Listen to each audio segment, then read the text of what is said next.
Ngayon, ating pag-aralan ang pagkalkula ng 3 digits plus 2 digits na walang pagangat o pagbabago sa baitang ng digit. Una, isulat natin ang numero sa division o digit ng kalkulasyon. Ang 5 at 4 ay 1-digit number, kaya ating isulat ng ganito. Kasunod nito, gumamit ng ruler sa pagguhit ng linya ng ganito. Simula ng kalkulasyon sa posisyon ng 1 digit. Ang 5 plus 4 ay 9.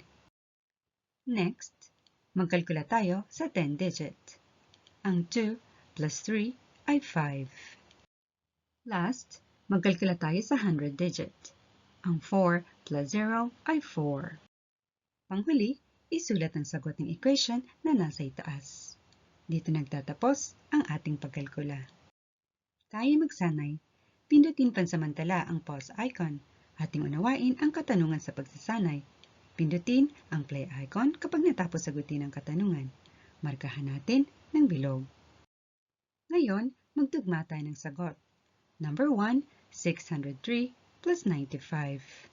Ang sagot ay 698.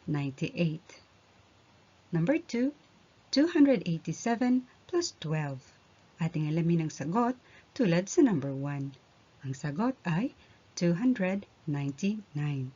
Tama ba ang inyong mga sagot sa dalawang katanungan? Panghuli, repasuhin natin ang inaral natin ngayon. Basahin natin ang number 1 hanggang number 6. Sa number 1, sa pagkalkula, i-align ang division o digit ng numero. Number 2, gumamit ng ruler sa pagguhit ng linya. Number 3, magkalkula mula sa 1 digit. Number 4, kalkulasyon sa 10 digit. Number 5, kalkulasyon sa 100 digit.